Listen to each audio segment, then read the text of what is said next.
The last beacon commander, Zathara, pressed her crystalline appendages against the observation deck's reinforced viewport, watching as another star flickered and died in the distance.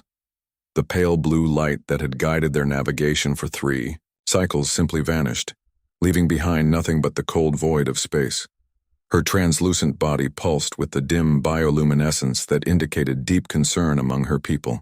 "That makes 743 confirmed stellar deaths this cycle alone," reported her science officer, a young crystalline being whose light patterns showed barely controlled panic.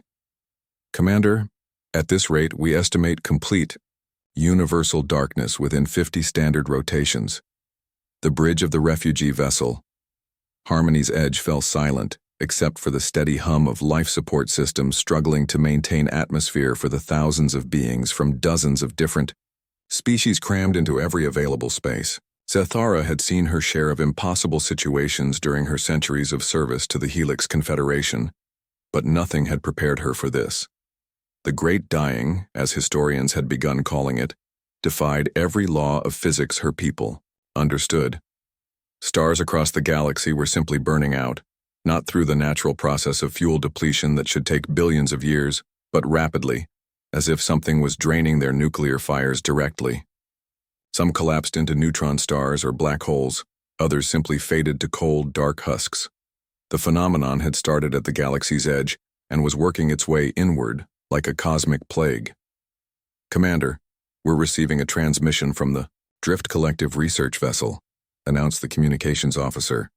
"Dr. Vex Morlan requests permission to come aboard." Zathara's light pattern shifted to acknowledge the request. Dr. Morlan was one of the few scientists still actively researching the stellar death phenomenon instead of simply fleeing from it. If anyone might have answers, it would be the gaseous entity whose people had been studying star formation and death for millennia. Minutes later, Dr. Morlan materialized on the bridge in their specially designed containment suit, their form a swirling mass of luminous gases held together by electromagnetic fields. "Commander Zathara," they began, their voice a harmonious blend of frequencies that translated through the ship's universal systems. "I bring news that may change everything we thought we knew about this crisis." "Speak freely, Doctor," Zathara replied, her anticipation causing her crystalline structure to ring softly. Dr. Morlan activated a holographic display showing a star chart of the local galactic region. "We've been tracking the progression of stellar deaths for the past 50 cycles, trying to identify any pattern or cause. What we've discovered is both terrifying and hopeful." The display zoomed in on a small section near what had once been called the Orion Arm. "There is one star, just one in all our observations, that shows no signs of the degradation affecting all others." The bridge crew leaned forward as the display focused on a yellow dwarf star that burned with steady, unwavering light. "Sool," Dr. Morlan continued, "the home star of a species that disappeared from galactic affairs roughly 20,000 years ago. Humanity." Zathara's light patterns shifted to confusion. The humans vanished long ago. Their colonies went dark, their ships stopped traveling the void lanes. Most assumed they had fallen to the same wars and conflicts that claimed so many young species. "That's what we all believed," Dr. Morlan agreed. "But this star, their star, continues to burn as if nothing has changed. Not only that, but our long-range sensors detect massive energy signatures throughout their system. Someone or something is actively maintaining that star's stability." A new voice joined the conversation as Captain Rexic of the Void Hunters fleet appeared on the main communication screen. The scarred reptilian being had been leading one of the largest refugee convoys, protecting civilian vessels from pirates and worse during the great exodus toward the galactic center. "Dr. Morlan speaks truth," Rexic growled, his predators' instincts evident even through the transmission. "My scouts have detected similar readings. If humans possess technology to preserve stellar function, we must reach them before their system becomes unreachable." Dr. Morlan's gaseous form swirled more rapidly. "There's more. I've detected similar energy signatures around 12 other stars in distant galaxies, all maintaining artificial stability. If this is human technology, They may be the only hope for preserving life in the universe. The weight of this revelation settled over the bridge crew like a physical presence. Zathura made her decision with the quick certainty that had kept her alive through countless battles. Set course for the Sol system, maximum sustainable velocity. Send encrypted communications to all allied vessels and refugee fleets. We make for human space. The journey to Sol took nearly a full cycle, with more stars dying around them each day. Their convoy had grown to include over 300 vessels from 47 different species, all carrying the desperate and the displaced. Some were scientists like Dr. Morland seeking answers. Others were military leaders like Captain Rexic offering protection. Most were simply beings who had lost everything and clung to the slim hope that the mysterious humans might offer salvation. As they approached the outer edges of the Sol system, the first surprise greeted them. Where other stellar systems showed signs of abandonment or decay, Sol's outer planets buzzed with activity. Automated mining platforms worked methodically around gas giants and asteroid belts.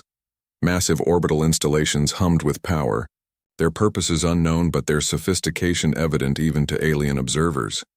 "Commander," called the sensor operator, "we're detecting a structured signal broadcasting on multiple frequencies.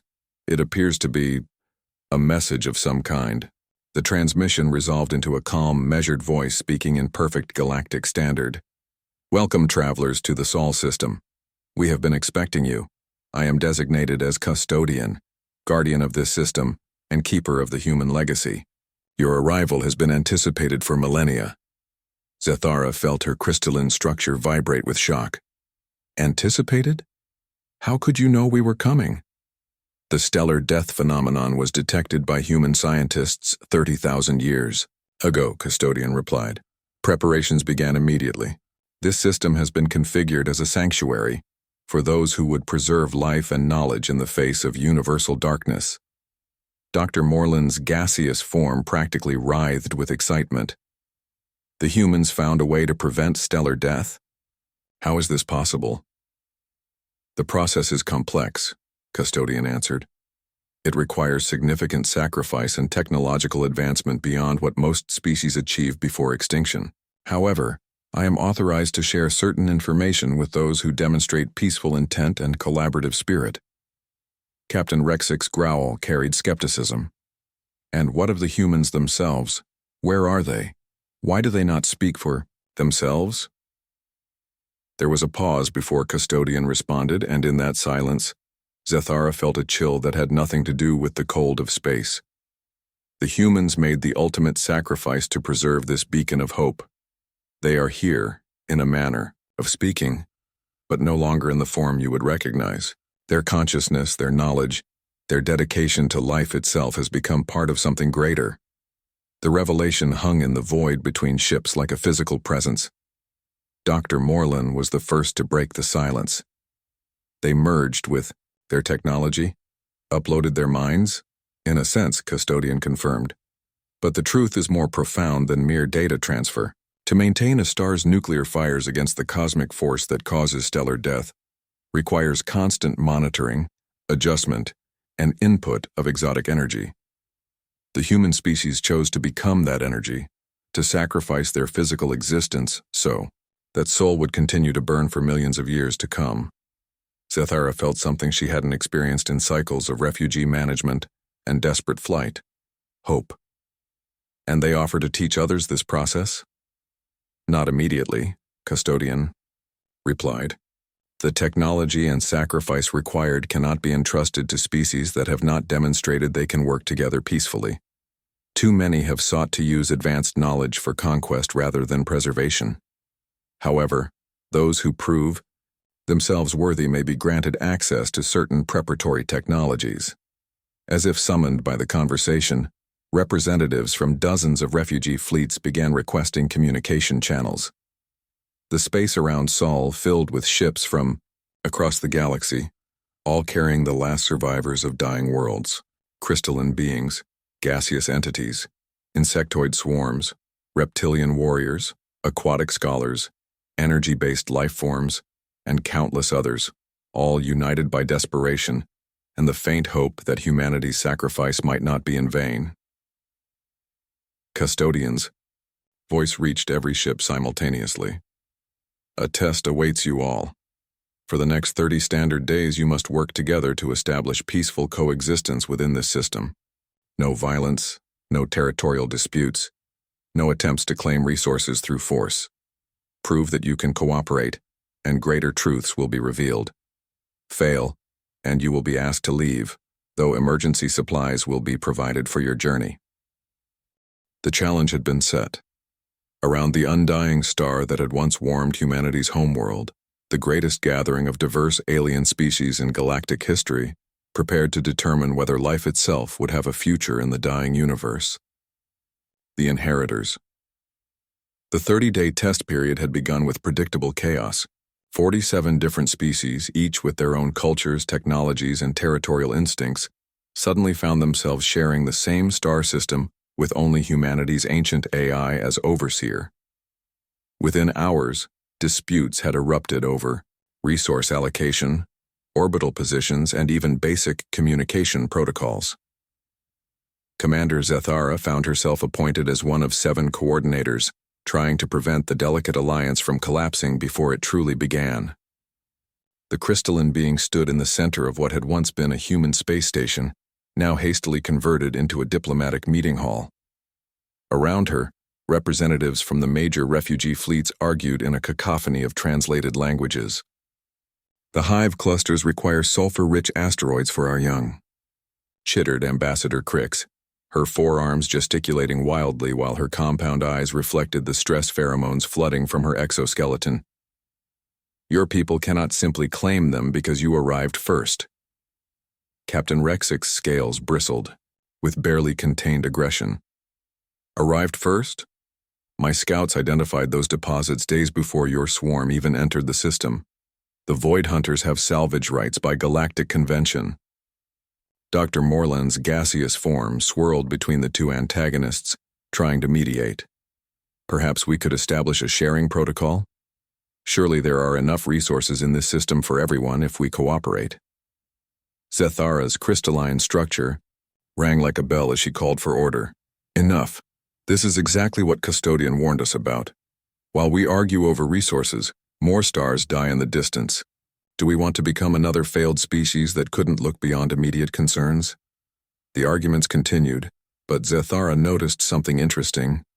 Despite the heated words and posturing, no one had actually resorted to violence.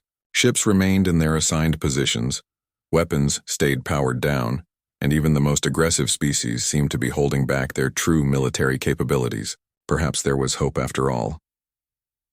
On the 15th day, the breakthrough came from an unexpected source. Elder Thane, an ancient reptilian being whose people remembered humanity from before their transformation, requested permission to address the full assembly. His species, the Korthani, had been among the first to make peaceful contact with humans over 60,000 years ago. I am old, Elder Thane began, his weathered voice carrying across the communication networks linking all the refugee ships. Old enough to remember when humans first learned to travel between stars. Old enough to have attended the first Galactic Council meetings where your young species asked for nothing more than the right to exist peacefully among the stars. His words carried a weight that gradually silenced the ongoing disputes. Humans were not the strongest species nor the most advanced technologically. They were not the fastest or the most intelligent, but they possessed something that we others often lacked, the ability to see beyond their own immediate needs. Zethara felt her bioluminescence dim with respectful attention as Elder Thane continued. When the first stellar plague began affecting outer rim systems 6 decades ago, humans were among the first to offer aid. Not trade agreements or territorial concessions, but genuine assistance with no expectation of return. I watched them sacrifice their own resources to evacuate worlds they had never seen, to save species they had only just met. The old reptilians' pause was filled only by the hum of life support systems across hundreds of ships. That is why when their scientists discovered the true scope of what was coming, they chose the path they did. Not conquest, not preservation of humanity above all others, but the sacrifice of their very existence to provide a beacon of hope for any who might survive. Ambassador Crix's compound eyes reflected new patterns as she processed this information. You speak as if you knew their intentions before they transformed. I was there, Elder Thane confirmed. 60,000 years ago when they made their choice. They asked for volunteers from other species to help with the research, to ensure that the technology they developed could be adapted for different physiologies. My people contributed, as did the ancestors of several species represented here today. Dr. Moreland's gaseous form brightened with excitement. Then the stellar preservation technology isn't exclusively human. The final sacrifice was human, Elder Thane corrected. But the foundation was built through cooperation between species. That is the test Custodian speaks of. Not whether we can avoid conflict for 30 days, but whether we can rediscover the collaborative spirit that humanity believed was the galaxy's greatest strength. The revelation transformed the nature of discussions throughout the refugee fleet. Instead of arguing over resource division, species began sharing technological capabilities. The crystalline beings offered their energy storage techniques to help maintain life support on overcrowded ships. The gaseous entities shared atmospheric processing knowledge that could extend limited oxygen supplies. The insectoid swarms contributed biomanufacturing capabilities that could produce food and medicine from basic elements. On the 25th day, as the various species worked together to solve collective problems, rather than compete for individual advantage, Custodian's voice reached them again. This time, the tone carried something that sounded almost like approval. You have exceeded expectations, the AI announced. Not in the absence of conflict, which was predictable given your circumstances, but in your choice to resolve disputes through collaboration rather than force. You have demonstrated the quality that humanity valued above all others, the wisdom to see strength in unity rather than dominance. Sethara felt anticipation building in her crystalline structure as Custodian continued. I am authorized to make contact with the merged. The space around Sol suddenly erupted with brilliant displays of solar activity. Flares danced across the star's surface in patterns too complex and purposeful to be natural phenomena. The displays resolved into something that every species' translation system struggled to interpret. The collective voice of an entire civilization speaking through the controlled nuclear fires of their star. Greetings, inheritors. The voice of the merged echoed across every communication channel simultaneously. It carried harmonics that suggested not one mind, but millions speaking in perfect unity. We have watched your arrival, your struggles, your growth. You honor us with your presence and your willingness to learn. Captain Rexic's usual growl softened to something approaching reverence. You are the humans? All of them? We are what humanity chose to become, the merged replied. Our individual selves merged with each other, and with the technology needed to maintain stellar function. We are simultaneously one consciousness and many, preserving the knowledge and dedication of our species while serving as the living heart of this star. Dr. Moreland's scientific curiosity overrode their awe. How is such a transformation possible? How do you maintain your identity while merging with stellar processes? The process requires complete unity of purpose, the merged explained. Every member of our species had to willingly surrender individual existence for the greater goal of preserving life in the universe. No coercion, no sacrifice of the unwilling. Only those who chose this path became part of what we are now. Ambassador Crix's mandibles clicked with careful consideration. And you offer to teach this process to others? Not the final transformation, the merged clarified. That sacrifice can only be made by a species acting in complete unity, and such unity cannot be forced or borrowed. However, we can teach the preliminary technologies, stellar stabilization techniques, energy matrix construction, consciousness preservation methods. With these tools, species can maintain their stars for millions of years while they grow toward the unity necessary for the final step. Elder Thane's ancient voice carried satisfaction. This is what we hoped for 60,000 years ago. Not the preservation of humanity, but the preservation of hope itself. Over the following cycles, the refugee fleets around Sol were transformed into something unprecedented in galactic history. A true multi-species collaborative civilization. Each group contributed their unique capabilities to the whole. The crystalline beings became living memory storage systems, preserving the knowledge of each species. The gaseous entities served as communication networks, linking consciousness across vast distances. The insectoid swarms managed massive construction projects with biological precision. The stellar stabilization technology provided by the merged allowed them to begin the long process of preserving other stars. Small teams of volunteers from different species traveled to dying systems, working together to implement the energy, matrices that could extend stellar life for eons. It was slow work, requiring perfect cooperation and the combined knowledge of many different civilizations, but it was working. Zathara stood again at the observation deck, but now the view was different. Instead of watching stars die, she could see the first preserved systems in the distance, their light steady and unwavering like Sol itself. Around her, beings from across the galaxy worked side by side, no longer refugees but pioneers of a new kind of civilization. The test was never about 30 days, she realized, speaking to Dr. Morlin, who floated beside her in their containment suit. No, the gaseous entity agreed. It was about proving we could become something greater than the sum of our parts, something worthy of the sacrifice humanity made. The voice of the merged reached them one final time as their shift ended. You understand now? The dying of the universe was never the true threat.